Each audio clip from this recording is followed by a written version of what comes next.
Hello, everyone. My name is Larissa. I am the founder of L.Sashin and Associates, a boutique consulting firm that deals with small to medium-sized businesses.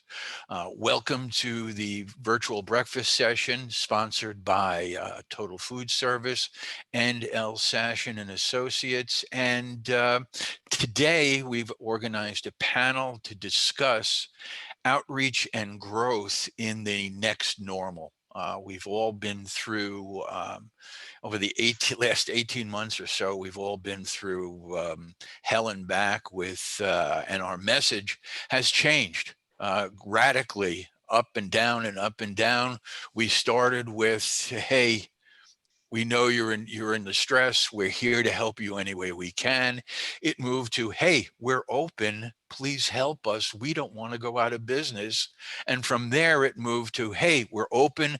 Come on in and party. And what's next? How do we normalize the new next normal that we're in right now?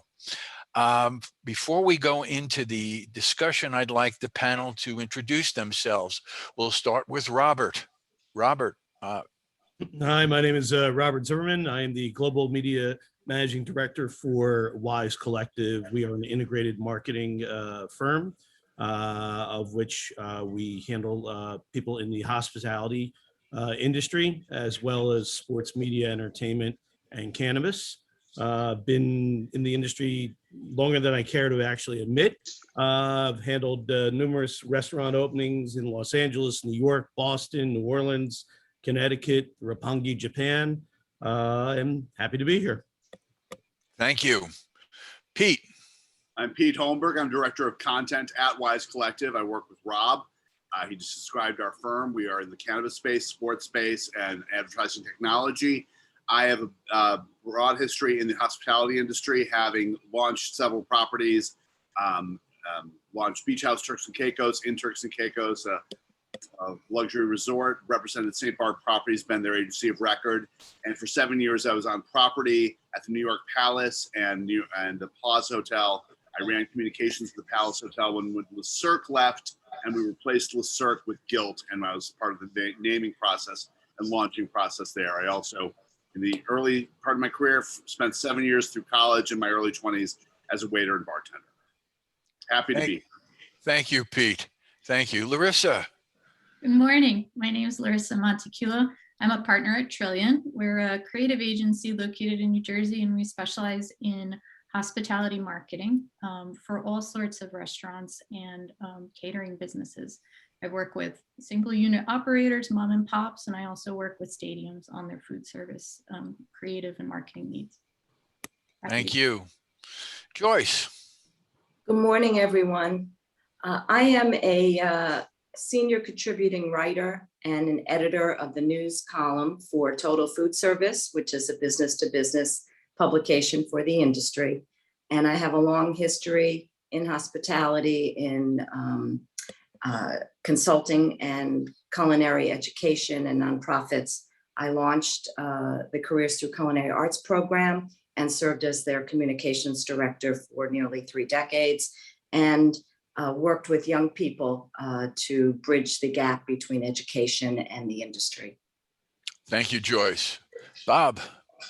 I'm Bob Hess, Larry's partner in this endeavor. My experience in the food industry is a little bit different than everybody else's. I've been a very frequent guest at innumerable bars and grills and restaurants throughout my years.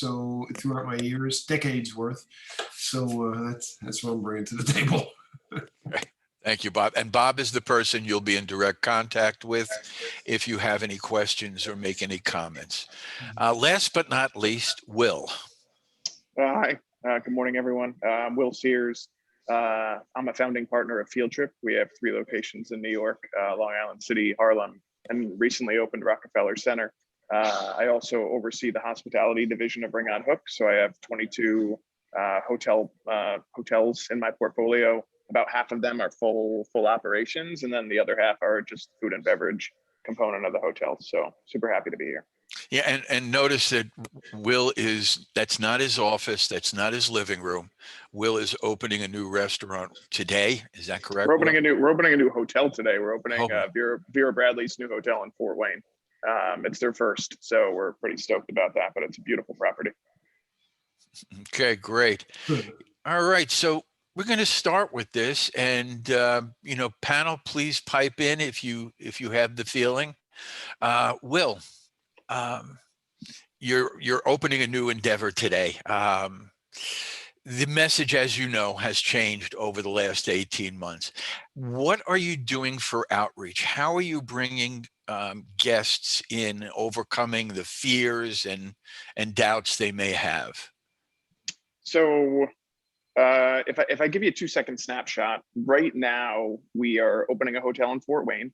I recently opened the new Milos at the Venetian in Las Vegas, and then I've got another project which I'm opening at the Cosmopolitan of Las Vegas.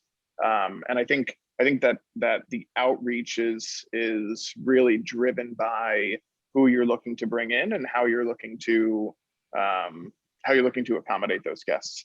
So Milos at the Venetian, for example, we found a lot of wins during that opening by continuing that. The Milos is a 40-year-old company, and we found a lot of wins during that opening by flying in the best fish and bringing in things to Las Vegas that no one's had the opportunity to dine out and have lately. You know what I mean? Like, people have been stuck in their homes for 12 to 18 months. When's the last time they had carabineros or stone crab claws or, fresh ludomera that was just flown in? And so when we were doing that opening, we centered the marketing and the social media really around this kind of expansive offering, because people just hadn't had that experience and they were like, I need to go out and I need to see that. The other openings that we're doing, we can go the party route, like you mentioned early on in the call. People are really eager to get out there and get saucy and have a good time, but those people end up being transient guests, right? They come in maybe once a month. They come in, they have some drinks, they party with their friends, and then you don't see them again for another month. And that's not like shelf stable for a hospitality business. We want to make an environment that people will come in, stay, enjoy themselves, and be like, I need to go there next week because of the way that it made me feel, the atmosphere that I was around, how expensive it was, and where it fit into my personal economic financing, and try to convert every guest to a regular, because that's ultimately what we look for, and that's how Field Trip has also been able to grow. I mean, if you look at our Harlem location, 75% of our guests we see, at least once a week, if not twice a week. And that's really proven to be the support and the legs and groundwork in which we've been able to have that unit be successful year over year, and especially throughout the pandemic. Thank you, Will. Thank you. Robert, how does that scale down to the small to medium size operator? What can he do or they do to get the message out that they're, what's available to them? Right. Well, what we've been recommending to clients is that, it's all about the experience now. And I think as Will was saying, it's about being able to engage in that experience, and then which really foments a repeat business. So what we tell restaurants to do from a marketing and communications perspective, it really is to lever on, their social media platforms, really explain to people how, give people the experience of what they're going to have when they actually step in through the doors or in the outside part of the outside property of the restaurant, and the fun, the interaction, the food, really the whole experience. What we found is that consumers now, starting from 15 on up, really the younger consumers, they're looking more for about experience than they are about anything of tangible worth. And obviously dining is all about experience and being with friends. And if they can go and experience and have a great time at a certain property and be able to recreate that every time, then you got some really good repeat business. So that's what we've been advising clients to do. All right. Larissa, what are you finding with the smaller operations. How are they faring through this? I know we discussed they have other problems going on at the same time, but making do with what they have, how are they enhancing the experience for their guests? Right. So the last 18 months, my small business restaurants have been pivoting, reinventing. And at this point, 18 months in, you should really know what's working and what's not. And I think now is the appropriate time to evaluate what is going to stay when things get back to this new normal. Did you expand your catering business? Are you delivering kits? Do you have a family dinner night? What are some other things that I was talking about? Have you explored online food delivery for the first time? So you really, do you have you set up an outdoor dining space that never existed? Which one of those are going to stay? And really refocus your marketing on promoting the new business lines. Okay. On the educational front, Joyce, how are you dealing with informing those joining the business for the first time? How are you imparting this information to them? Well, many of the professors at the colleges are tuned in and connected to the business, and chefs like and industry partners like Will and Field Trip and JJ. They're constantly talking with the students and the teachers to let them know about the environments that are changing. The basics still remain. The students and the young professionals who are entering the industry still have to have basic skills. If it's a fine dining restaurant, they still have to have a sommelier who knows how to explain what the wines are and the differences if it's at a higher end. If it's at a moderate end restaurant, they just have to know, a little bit better on service, and being able to explain the menus, which are changing very rapidly due to restrictions in what can be purchased. So the menus are changing because of the supply chain. And I think the young people and those that are in the industry, and I'm sure Jason could speak, Jason Zarcone, who's in the audience, can speak a little better about this. He just also opened a small restaurant and does catering. And he's dealing with this on a daily basis. But we used to get young people who had a dream and wanted to be a chef and had a passion into the industry. And now the realities have set in about how are they going to make a living? How are they going to pay their rent? So, they're looking at it as if they were actually going into a corporate environment. But as I said, the students and what's being taught is still the same, because everybody has to have those basic skills. Yes, Will. Can I chime in on that? Yes. So Jason, I'm sure, can give a thumbs up and attest for this. Right now, we are having the biggest challenge in our entire careers, more so than COVID, from a staffing perspective. There's nobody to work. There's nobody out there to work. I've opened restaurants in Vegas, New York City, Fort Wayne, Indiana, Miami, and getting ready to open a new restaurant in Boston. There's no staff anywhere. And the staff that's there are these college educated people and show up for an interview and ask for $18 an hour. So that's like challenge one that we're up against. And part of the issues behind that are the migrant workforce that have been the backbone of our industry over this time, and kind of how they were left out for the cold during the pandemic with government assistance. But also the other part of that is we have put hospitality on a pedestal, and tried to transition the employment within hospitality to a higher brow of collar that you wear into work. And both as an owner of a quick service restaurant and as an owner and an operator of fine dining restaurants, the people that we're out there trying to find, they deserve higher wages, but what we can charge for food and the current costs that we're paying for protein, for vegetables. I mean, we had a corporate meeting yesterday about the fact that blue nitrile gloves are like $15 a case for 100 gloves. I mean, we were buying those packs of gloves for $3.90 2 years ago. And so it's you get all of these exaggerated costs. You get a labor force who's asking for more money, and we're out there trying to get people to feel comfortable coming back into restaurants. And at the end of the day, what we need to do and how we need to evaluate it is to say, how do we still sustain an economic and profitable business model? And those are the challenges. Peter Herrero, please unmute yourself. Peter. Good morning, everyone. Good morning, Peter. Listen, you just heard to what Will said and what Joyce said. Peter is a restaurateur in White Plains. And how are you dealing with this, Peter? I'm hearing everyone's pain, and there's not enough equipment, conveyor belt dishwashers or intelligent stoves or ovens to help us get out of this. It's everyone. You're right. I want $18 an hour. I don't want a pool. I don't want a certain schedule. We've had 3 waiters do incredibly well in the last couple months. Oh yeah, I forgot to tell you, I'm leaving in 3 weeks because I'm going to go for my MBA, or I'm going for my second degree.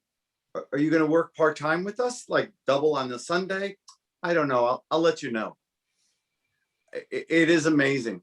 And I'm finding it amazing that a lot of our customers aren't understanding. Can't you get enough staff? I see a lot of new faces. Our industry, in all due respect, and I love the industry, I've been in it all my life. They all went to other jobs. They realized the skills that we taught them: customer service, multitasking, working through breaks, because money's money. Other industries are like, oh, come customer service. They're making to your point, William, they're making $18 an hour, $20 an hour, just packing Amazon boxes. Yeah. And they don't have to listen to our customer saying, I wanted cheese with that. Okay. But because of the mask, or because of our mask, or because of 10 things going on, the new waiter didn't hear that. And I'm amazed at how upset they get. We've limited, people are upset we're not open for lunch.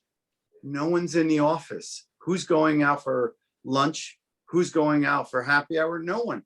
I visited a friend of mine's restaurant that I give them a lot of credit. And I don't know if I'm looking around. I don't know if I don't like self-service restaurants. If you go to the bar, the bartender will take your order. They actually built a box in their restaurant. You sit down, you go up to the box. When you know what you want, you order it, and then it gets delivered to your table. It's like a Panero's business model, but it's a high-end seafood self-service restaurant, I guess now. We're all struggling with multiple jobs. Managers are, our management team is very frustrated because we're helping out dishwashers. We're expediting, we're doing so much, but we can't manage. But it's one of those things. Can we plan for the future and work it? Can we get through the shift, or are we going to lose staff because our kitchens aren't keeping up with it? Thank you, Peter. I hope that's a short enough answer for you. Yes. But in the meanwhile, he's still overcoming, because I ate there last week. His staff still overcomes. It's the management of what he has that makes it work. I'm going to switch from Peter to Pete. Pete, Yep. You've heard of what everybody else is saying right now. Mm-hmm. How can you encapsulate this? You heard the problems that both Will and Peter are having. How do we overcome this? How do we educate the new consumer? The old consumer is gone. Then we have to educate the new consumer that this is the way it is and this is how it'll grow. But have fun, but be patient. Well, I don't think it's a matter of this. We have to explain the root cause of this. We live in a country where hourly workers are looked down upon. America doesn't like poor people. America writes songs. I mean, Glee, I remember when Glee was on the air, there was some song about, I'll see you when you park my car, like some revenge song, like, I'm going to be a star and I'll see you when you park my car. And that mentality is all over this country, and it's all over pop culture. If someone is waiting on you, serving you food, taking your plate away, opening your car door, pumping your gas, that person is considered lower than you. So that's our society. So all these people we're desperate for now, we spent the last 20 years demeaning in pop culture. So the fact is, yeah, you do want to leave and take a bar exam or go to lots, because when you're in a service position, it isn't honored in our culture. So that's a problem, because it's vital work and it's real work. So that's a little bit of a problem. So I would start with that. And then I would also then communicate, this is the reality. This is, in terms of, the market changes. If it costs more to have service in, then pay more and make that business decision that you're then able to provide something. If you're able to hire, you will be able to hire workers if you're able to pay more, but then you've got to make a premium service and you have to charge customers more. So that's an education process, and you may not get there. I think right now the key is just really, for me, the communication process is, especially in New York, is the elephant in the room of how are you dealing with COVID is more of a communication problem. It's, people saying, okay, like a bodega will say we require masks, but then they don't enforce it. So people have come in and said, hey, I see someone without a mask or this. It's really being very clear as to what you are, to where you are in the market, what level of luxury you have. And right now, a full staff of highly competent, committed workers working full time is a luxury. No matter what your price point was before, if you're out, if you're giving full service, full table service, you're now in the luxury business, and that's something you have to accept. Yes, we're going to expand on that, but right now, Bob is waving at me. Bob, what do you have? So I have a question from Francine Cohen in the audience. It's in chat, so you can read it. But it says, Will, can you speak to the importance of and thinking behind the frequency of guest communications through tools like newsletters and e-blasts? I felt Field Trip did an excellent job during the worst of last year to keep Field Trip top of mind and positioning guests to return and become regulars. Let me throw onto that something else somebody else just pinged me about, and that is Groupon. Is Groupon a good way, a legitimate way to get people to come into the restaurant and get them to return, basically? So that's the question. So I'll chime in on that. My first impression of Groupon is, in a business where we're already at slim margins, to offer a Groupon at substantially reduced, cost on things, plus exaggerated labor costs and increased cost of goods, it makes it difficult to maintain your profitability. I think that, there are the optics and getting more people to see your business, but you have to evaluate as the audience of Groupon, the audience of who's buying that, and compare it versus like Living Social, or compare it versus open table promotions to see which one really hits the target guest that you're looking to have. Francine, thank you for the quick note about the e-blasts and newsletters. We try to get one out a week. And then the premise of that kind of goes back to the original conversation, which we've been having, which is how do we get people to come into our restaurant in a post-COVID world? And I think what that comes down to is if you've got your staple, like, my wife and I were in Brooklyn for the entirety of the pandemic, and we always had our staple bagels that we got on the weekend. We had our 2 restaurants, which we ordered delivery from every week. But the one thing, you can only have the same food for so long. And I think that the benefit of newsletters is to be like, hey, this is something new that's on the menu, or this is something that's going on in the business this week, or remember to call your mom on Mother's Day, remember to call your dad on Father's Day, remember to participate in the Pride Parade. Like there's so many reasons why we had newsletters that went out in order to not only get people to think about us, but to also think about, like, don't forget, you're not just shelled up in your house. There are other things going on. There is the movement forward. And my last thing before Larry gives me the look is, Pete, I think you bring up a great point. The one comment I'll say on it is, outside of New York, every opening that I've done outside of New York City, the COVID concerns and worries, I'm not seeing them. We did an opening in Nashville, right, Vegas, Miami. Like, I don't know why, because I'm a New Yorker, born and raised, and I'm like freaking out all the time when I walk into these places. But any city outside of New York, people are just like, nope, let's play Ring on Hook. Let's start doing, shots. It's like, okay, sure, whatever. Interesting to know. Thank you for that. Yeah. Yes. Anybody want to add to that? Anybody in the group? Yeah, I think Will touched upon it, but the newsletters is a way to just remind people you exist, and it's just one of your engagement tools in marketing, in addition to social media and other tools. So Yeah. the average person out there that has one or two shops, that he's working his tail off or her tail off right now, and you say, "Oh, go write a newsletter," and hopefully they don't have a cleaver in their hand at the time when you tell them that you do an extra job. What do? I really like automated loyalty programs because they take the hard work away from you. I think it's something that large hospitality programs are already implementing, and it's trickling down to small mom and pops. So these are, birthday programs. So you get somebody's information, you implement it once, and then they get a nice email on their birthday. You can also layer on short newsletters like dish of the week or the month, a recipe. They don't have to be comprehensive, but again, it's really nice to remind people you exist. That's really the whole premise. Bob. So along those lines, someone else, Michael Ganzel asked, has anybody thought about setting up a subscription model like museums? I'm not sure what that means, but that's what he wrote. I mean, there are restaurant groups that are out there. Like if you look at Let Us Entertain You out of Chicago, if you look at Steven Starr out of Philly, not necessarily subscription models, but what they do have is there's a basic newsletter, which hits the things that Larissa just called out. And then they have a subscription model where, if you want a more interactive, you want to go onto a Zoom where the chef's showing you how to make a dish, or if you want to get more recipes, or if you want a more frequent information thing that comes out, you can subscribe to that. And from what I've heard from their teams, there are levels of success that come from engagements like that.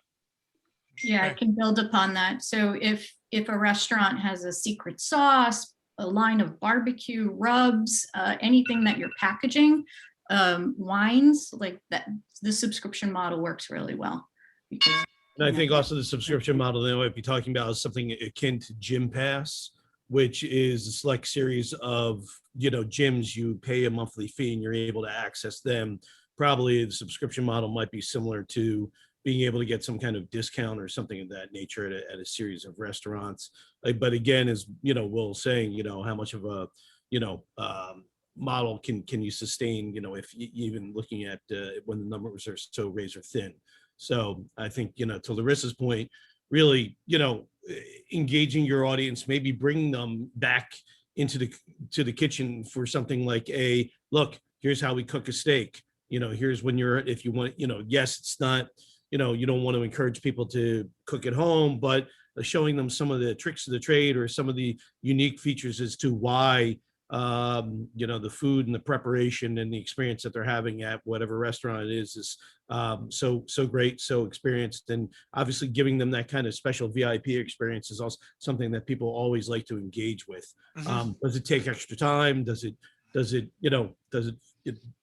And yes, it does take extra time, especially when everyone's running around. But again, it helps bring that experience. It helps bring that younger audience to a property that they may or may not, have wanted to experience initially. I think Robert. Go ahead. So just super quick, I think Robert brings up a great point.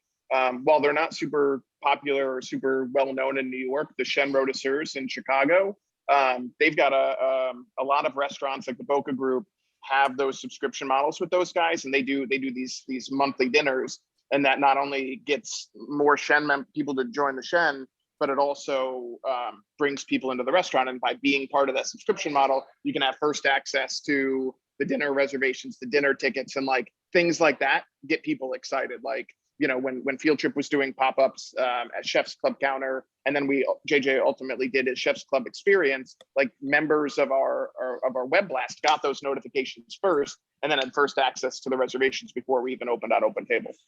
Yeah, I think the exclusivity aspect, whether or not it's subscription, but like there's a finite amount of seats and you have to you're really excited, like we have a donuts, but we only make 50 of them, so you have to line up for them, that kind of thing. Or a special Yes. dinner is really nice. Make it exclusive. Make it exclusive. Joyce. I've also noticed a lot more loyalty programs popping up where you spend whatever you spend, you get points or you get, things towards a discount. Are you finding, Larissa, are you hearing more about that popping up in restaurants? Yeah, like I said, I think it's a wonderful digital tool that encourages repeat customers. It works really well for quick service. I've seen it work beautifully for small mom and pops. And what the loyalty program is really depends on what you're selling. But I wonder if anybody else can pipe in here. Peter, go ahead, Pete. I think that when you're talking about all these programs of communication, the visual imagery in what you're selling in terms of content is key, because people there's endless engagement. There's New Yorker cartoons of someone, buying an ice cream cone. They say, "Can I have your email address so I can contact you for the rest of your life?" Everyone wants to engage with you. Everyone, coming from the urban perspective of being in New York, there's a lot of walk-in traffic. What brings you? The key thing I think that we're coming into is a period, at least this summer and coming out of the last year, where America's basically been in jail. We've been in jail, but saving money while in jail. So we're out of jail and we've got money, a lot of us, and the country's kind of wild. You're seeing a lot of unruly behavior. You're seeing it in Hawaii with natives being, profanities and people angry. This is a time of indulgence. Wine is, I always found in the hospitality industry, wine was something anyone can get. It's a common thing unless you're making your own wine. What I found to be a great differentiator, and visually and mentally, was desserts. You could photograph a dessert, you could describe a dessert quickly, and you could also maintain them in such a way that it wasn't, in terms of cost, it was a cost-effective way to bring someone in over the top, indulgent dessert, and having those things, and having something where you're having one thing and it's something you can only get one place, communicated with all this necessary, with this, with newsletters, with subscription plans. But what are they seeing, and what kind of makes them figure that out? And knowing that you can only get that one dessert at that one place, and having those emotional and sensory connections to these different places. People get too caught up in the mechanics of communication without saying, what is this person visually seeing and feeling when they open it? And there's not enough attention to content. Okay, Pete to Peter. Peter, you've just heard what everybody here said, and I know you're changing a system, your system in the background. And I believe it also, are you doing a loyalty program? I know you do outreach through it. We've put our loyalty program on hold now.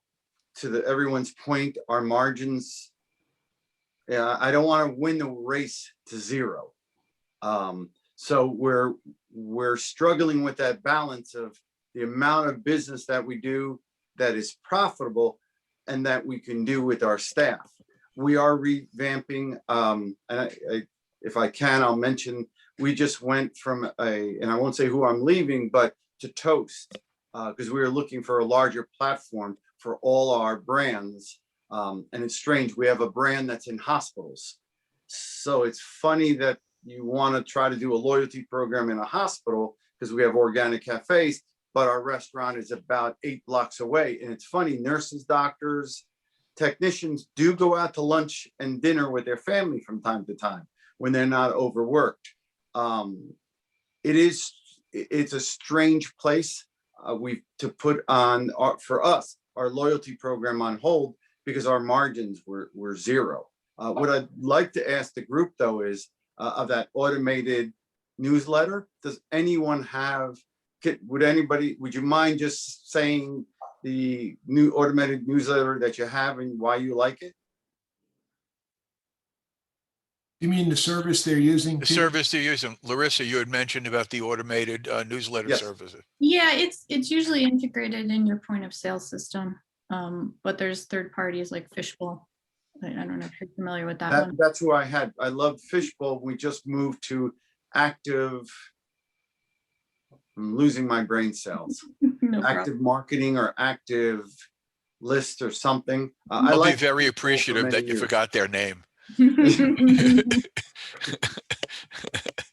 Yeah, I mean, I want everything to live within your point of sale system because it's control and it's in one place and all your data. So that's really the perfect answer is talk to your POS provider and see what kind of email and loyalty program they have.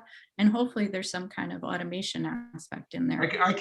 I'd like to chime in here as a civilian, but really not in the food business. If I get a newsletter from, and this is maybe the wrong thing to say, but if I get a newsletter from comes through Constant Contact versus something that comes through either directly, or if the POS system can send it so it looks directly from the restaurant, I got to lean towards the POS one or the non-branded version. The brand makes them look a little bit more like rookies, perhaps. And that may be just a personal filter. I don't know, but Absolutely, you bring up a good point. So any automated system, you do have to brand it to your restaurant or your restaurant group. I mean, it should not look like an automated email. It should feel and feel personalized to the individual receiving it. Yeah, that's the initial knee-jerk reaction when you get an email that is generic. If you get an email from a friend and it is urging you to do something, you at least read it. If you get something that you think is generic or Constant Contact or whatever, Email Monkey or whatever the names of some of these things are, you're one of 8 million people that got that email, and I don't even open them half the time. So yes, branding is very important. Someone like Peter and also Will, they're dealing with multiple brands. They don't use generics. It always comes from the brand that that you identify with, because they're sending me something that they think I should know. And there's also, Larry, just on top of that, and I think Peter and I probably have both seen this, is if there is an engagement within that newsletter, if there's a way for you to click on something and go to something else, or like at Milos, like when they post about the fish that's coming in, click here to see, what's coming off the airplane today. The amount of click-throughs and the amount of people that subscribe from those interactions, multiple compounds on what you started with. At Field Trip, when JJ's like, oh, click on this link to see this this thing that we're doing at the restaurant where we've got all these performers coming in, for Juneteenth. The amount of more people or forwards that those emails went to increases our user base substantially, and that's when you forward the email to your friend and like, hey, check out what they've got going on. Let's make plans for Friday, as opposed to the generic email one. That goes on to something else that's going on, and I just want to bring this point and throw it out to the group. There was a time when they used to say, a picture is worth 1,000 words.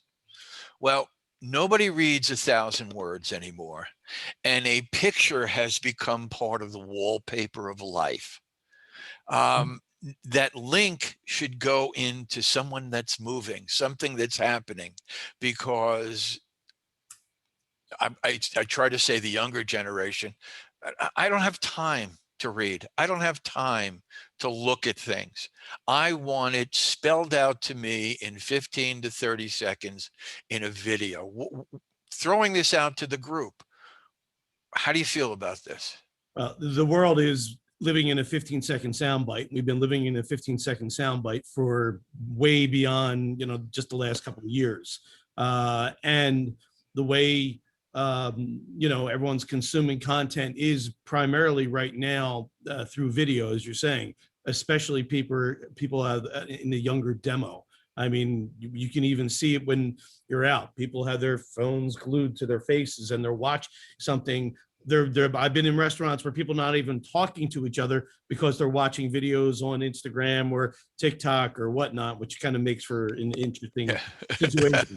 And that is, but that's part of the engagement. That's part of showing the experience that happens. It's it's active, it's engaging. And also just, prior to what we were talking about is when you are doing some kind of list or email, you really need to make sure that that call of action that you're going to be putting forward is at the top. You don't want it to be sitting at the bottom. And like Will said, make sure it's active, so it takes 2 points. Pete. I would say you're correct. I mean, people do read articles, but by and large, 1,000 words is not what it's used to. It's not worth what it's used to. Words do matter, though, in the words in a email header. The first 5 words in that header, the first 20 words that get people to watch the video. Words do matter. So what often happens is because people think, oh, it's just the video.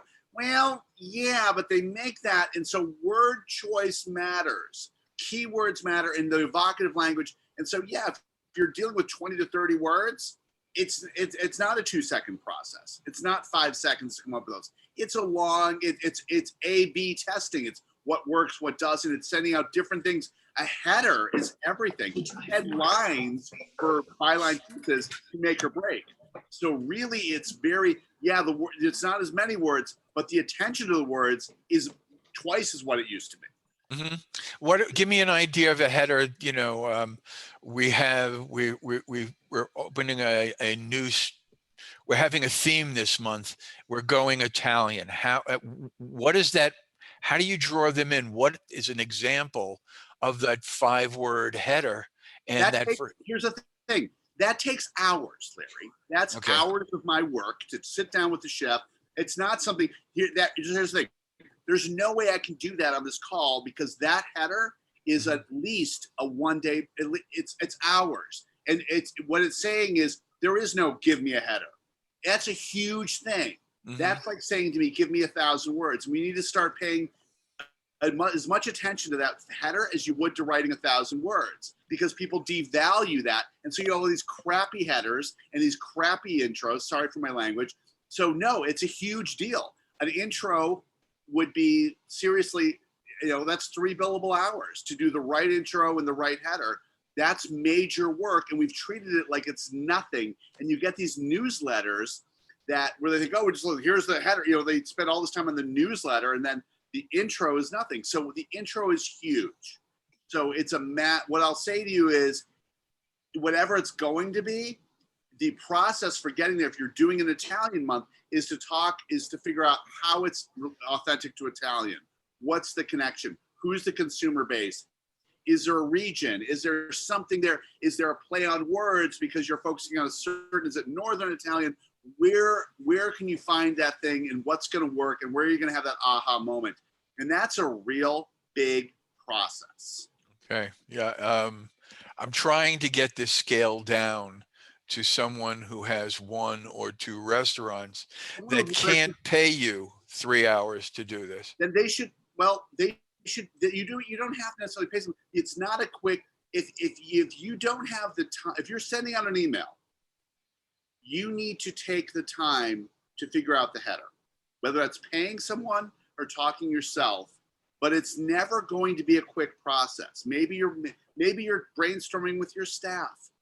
You talk to your staff. Who waits tables? Mainly it's creative people. Mainly, you have resources that you don't necessarily have to hire someone, but it's never going to be an automated quick process. Okay. It's not something that's nothing. You can't. It takes thought. It takes thought. Yeah. And takes thought and think about what you're promoting too. To Pete's point, that's the hook. So, if it's, I'm having Italian night, okay, great, big deal. You're having Italian night.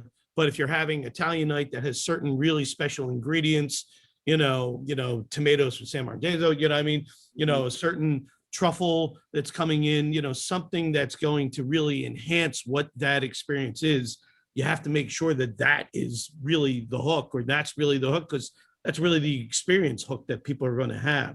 So you have to have that call to action right up front. And you have to be able to describe it to hook them and say, wait, what's that?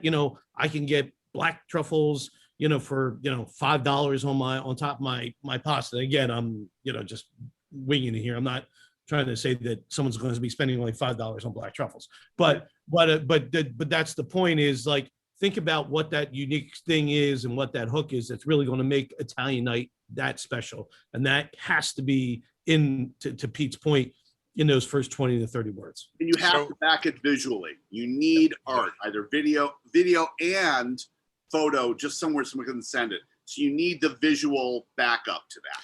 So what you're talking about is you need to know what you're presenting, who you're presenting it to, Yep. and then enhance that with photos, words, and video. Yep. And by the way, video is not hard, folks. This is what this phone is for, and it shoots 4K. Yes. So you can actually shoot a really good video. I mean, yes, there's lighting, but literally if you go on Instagram, you can, you'll see these people, oh my God, look at that video. That's a simple little $30 light box that you can actually buy at B&H or even at Amazon, Best Buy, whatever. I mean, believe it or not, technology today has enabled people and a lot of people to really do things and present things in what used to cost thousands of dollars. So, yes, it's a little bit of investment. It's a little time out of your day. I know when trying to run a restaurant and get things going, but, don't discount what, that aspect of marketing is going to do to bring people in. I have to go to Bob for two things, Bob. I want you to first state, before you go into the question, I want you to tell everybody about the course you're taking that leads right back to what Robert just said with the phone, with making videos.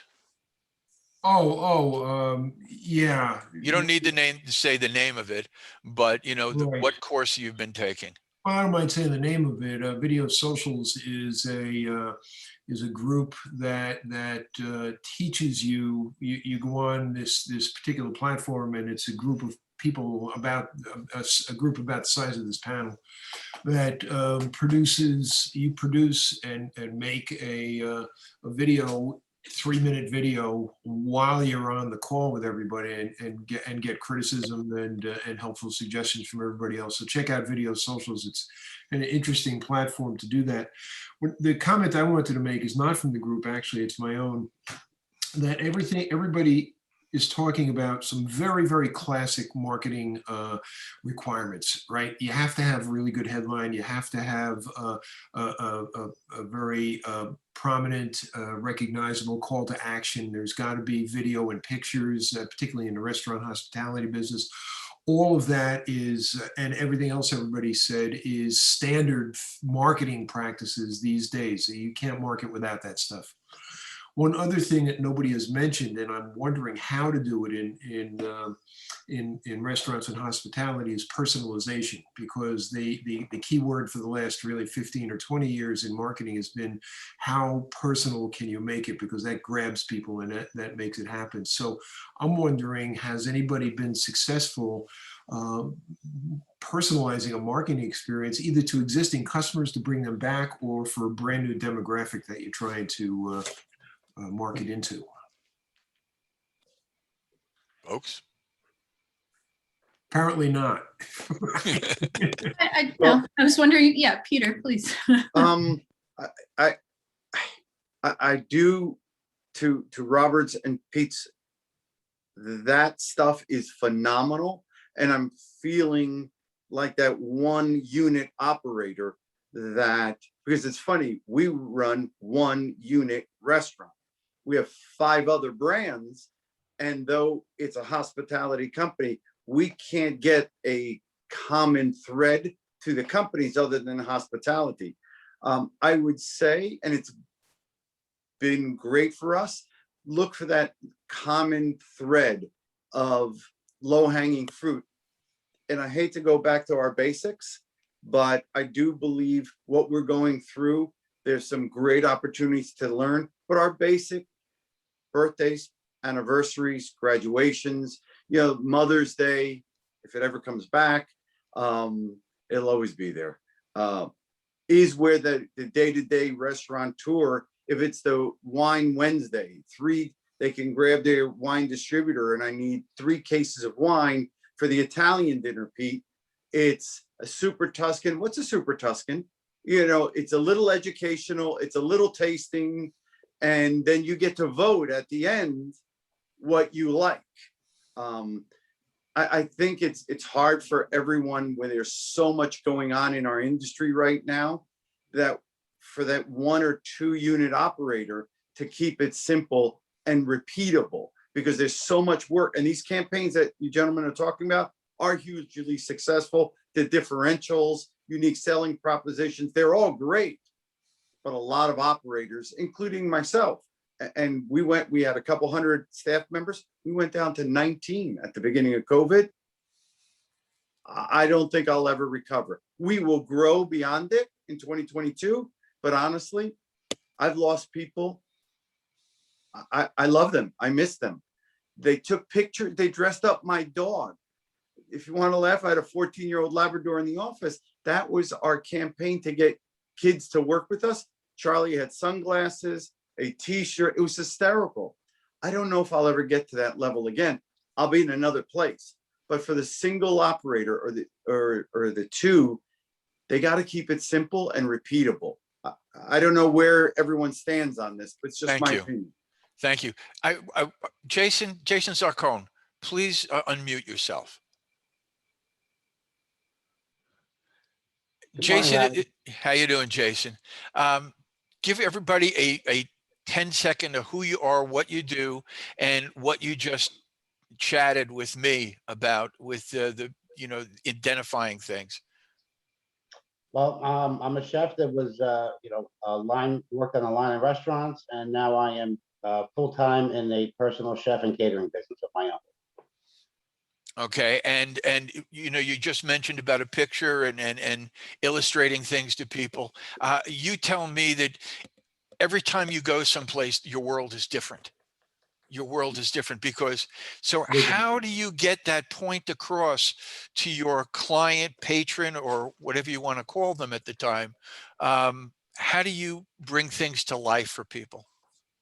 Well, you know what, I think, again, it's seeing you in action. When I do menus with people, I don't think they grasp what really goes into making that menu. It looks simple when I say it to them, but when they see me actually execute all the cooking at their homes, it just sheds a whole new light and perspective on what we do and how hard our job is and what goes into making each meal for them. It's not as easy as they think. Lean forward, Jason, so people can see you. You're in the shadows. Forward. Let your computer light you up. There we go. Okay, good. Continue. Okay. So I think they just get a better understanding when they physically see me in action and how I execute that menu that I went over with them that seems so simple and was so easy for me to create for them, but actually putting all the ingredients together, they see what goes into it and they see how fast and how we don't stop moving. And I think they appreciate that more and they get a better understanding of really what goes into what their final product is that we present to them. Because behind the scenes in a restaurant, they don't see it. All they see is what we present to them. And on the plates, it looks very simplistic and this and that. But they don't really see us doing it. And so when I go into people's homes and cook for them, they see that now. They see the behind the scenes of what goes into the meals that we present. And I think that just creates a whole nother aspect. Again, it's visual. I could tell them how hard it is to do all this. I don't think they grasp it until they physically see it. Okay, that is an important soundbite right there. That just plays into what we've all been talking about in this last 10, 15 minutes. And the fact that you in your restaurant are producing things. People go to restaurants for 2 reasons. Number one, they're too lazy to cook. Number two, they want the experience. Well, actually 3 things. And number 3, they want to order something they're not eating at home. Right. I mean, if I make steak every night, I don't go to a steak restaurant. So the illustration in your communications with your customers should be on what goes into producing what you think is simple. What is simple, and that's great. So we're going to go around the room with the last takeaway. Yeah, I see Pete. We're going to go with the last takeaway because we're running out of time, and we're going to start with Pete. Okay, we've talked a lot about paid distribution, newsletters. The world of free media has diminished, but it still exists. Earned media. And the one thing I'm going to suggest to anyone is you don't have to hire a PR firm to see a reporter's name in a local paper and reach out to them and say, hey, we're back from pandemic, we're building up again, come in for a free meal. And when they come in, Peter, I was really touched by your story.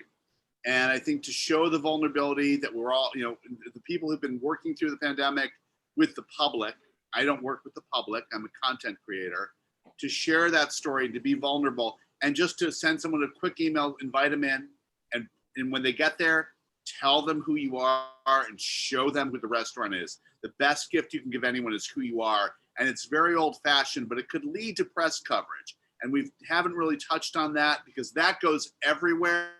It's free. It's a roll of the dice.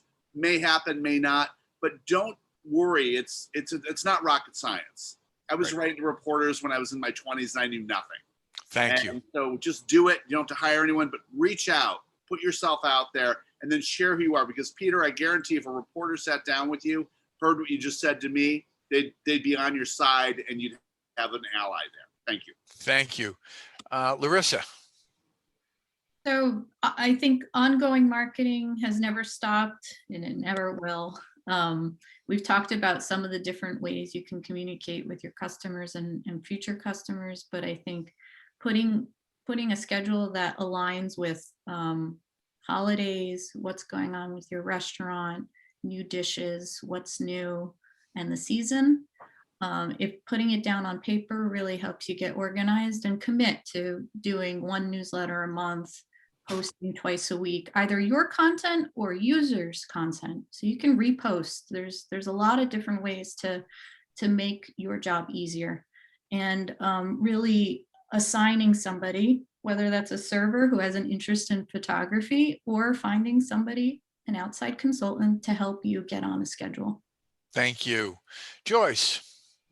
So I think what's important moving forward is that professionals in the industry need to connect with the colleges and the high schools and support and promote the opportunities in the industry.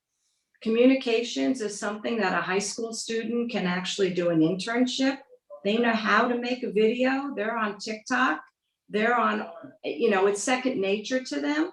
So you can always take on an intern to help with what you need for the communications components. But in order to really be a bridge from education to the industry, we need professionals to be supportive. And when Will Sears was on, he and JJ are very supportive in New York, working with Food and Finance High School and other culinary arts programs. So I believe that that's something we really need to promote for professionals to be involved with. Thank you, Joyce. Robert. Yeah, I think, two key takeaways, I think it's, it all boils in, I started this from the beginning, it's experience, and it's bringing people back in.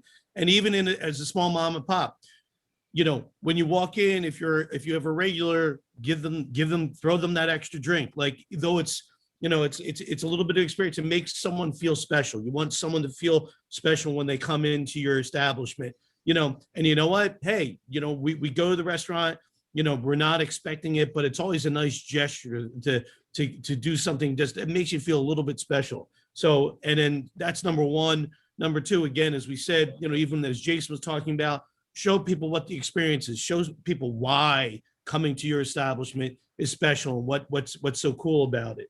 And then, and visualize it, use the new mediums, use the phone. Again, as Joyce said, there are a lot of, younger staff people that they make TikTok videos and they're really good at what they do. So, and believe it or not, they'll actually feel more appreciated that you're trying to help grow the business with them and asking them for their help. They'll feel a bit more engaged, and you actually might have, people that will actually, really support, beyond just showing up for their shift.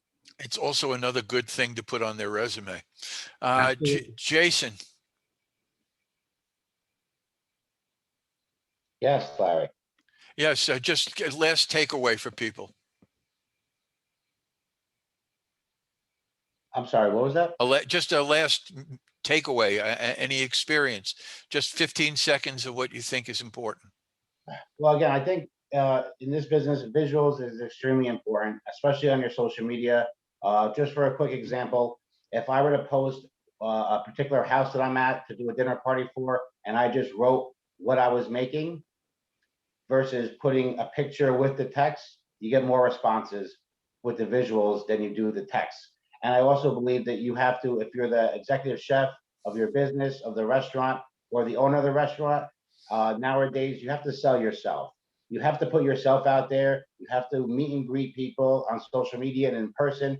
You have to create yourself as a likable person for them to really feed off of you. So they will use you for their catering jobs. They will come to your restaurant if they like you. So, yes, the food is definitely important, but everyone seems to forget about hospitality and making people feel important and making people feel good and welcoming and not intimidating. So I think we have to get back to the basics when it comes to hospitality. And I think that that's what's going to take us to the next level and get us out of this culinary rut we're in. Thank you. Thank you. Thank you. Peter. Larry, thank you very much for hosting this morning. I got to tell you, I have a whole sheet of paper on the side here of takeaways and notes. And thank you for the information on the chefs clubs. I've been trying to figure out the subscription model, and I'm gonna reach out to to look up chefs clubs. If anyone can text me anything on that, I'd greatly appreciate it. I'm gonna look up the Steven Starr group, see what they're doing, and the Let Us Entertain You group. But I gotta tell you, the theme that I heard from everyone is, and I don't want to sound a little proud or arrogant, and you'll hear me in a second, I think the world took us for granted. Osumbuco, I just walk in, it's there waiting for. Whole Foods do it. Flatbread pizza, all this great food and hospitality. Come on, guys, we always have a smile on our face and the food's always fresh. But the common thread that I've heard is people don't get what it takes to put the show on. We may not be a Broadway show, but we're a show every night. And that champagne toast that the waiter overheard, Robert, that it's your anniversary, your wife's got a promotion. And with your dessert, no one asked, we dropped off a champagne toast. The great thing is we buy a decent, I call it bubbly juice for $5 a bottle, and it only costs, $1, say a glass, but that's not the cost. It's with that beautiful dessert that you like, Pete. A little champagne, holy cow. It's that thread. I wonder, how do we say it being humble, but do you know what it takes to put the friggin' show on? And you just walk in, he goes, where's my table? Why did it take an hour to have a 3-course meal? Gee, I wonder why. You should have hired Jason to bring it to you in your home. How was that, Larry? Sorry it took so long. I took 30 seconds. We'll dock you the next time. Bob. Yeah, so I hear, excuse me, really a common theme of marketing. I'm going to suggest this to everybody. I think you need to think about stealing liberally. Steal what you can from other businesses. When I'm talking about steal, I'm not talking about goods and services. I'm talking about ideas. Or staff. People or staff, right? People outside of the food business are successfully marketing other things. Loads of those ideas are transferable. And when whatever segment or vertical you're in, we have a tendency just to stay within our own box. I think you need to look at certainly what other restaurant and food businesses are doing, but hey, look at what how pharmacies advertise and how other people market, and there is something there that's adaptable to you. All right, thank you, Bob. Well, I think we're at the end of our session, and I want to thank you all for coming, for participating, sharing your brains, your heart, everything with us, and I hope the people in the audience got some good takeaways for this. I just want to remind everybody that we're doing this again in 2 weeks.